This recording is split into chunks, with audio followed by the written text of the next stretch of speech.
Corona रुग्णांची खिचडी खाणारे आम्ही नाहीत, एकनाथ शिंदेंची उद्धव ठाकरेंवर उपरोधिक टीका.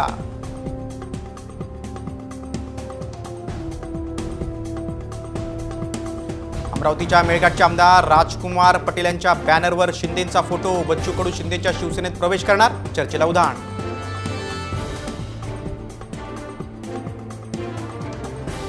भाजपचे नेते विजयकुमार गावित यांचे बंधू राजेंद्र गावित काँग्रेस इच्छुकांच्या मुलाखतीला हजर. शाद्यामधून भाजप आमदार राजेश पाडवींची डोकेदुखी वाढणार. महायुतीचं जवळपास 80 ते 85% जागावाटप पूर्ण, कुणी गेल्यानं फरक पडणार नाही, मंत्री उदय सामंतांचं वक्तव्य.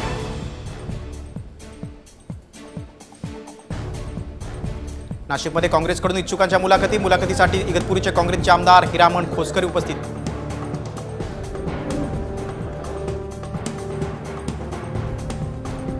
विधानसभेलाही बारामतीत अजितदादांविरोधात बंधू. लोकसभेचीच भूमिका विधानसभेत देखील श्रीनिवास पवारांचं साम टीव्हीला दिलेल्या विशेष बातचीतमध्ये वक्तव्य. अजित पवार शिरूरमधून लढण्याची शक्यता. या मतदारसंघात भाजपने इच्छुकांच्या मुलाखती न घेतल्यानं अजित पवारांच्या नावाची चर्चा. रविवारी नागपुरात भाजप राबवणार महाजनसंपर्क अभियान. नितीन गडकरी, फडणवीस आणि चंद्रशेखर बावनकुळे होणार सहभागी.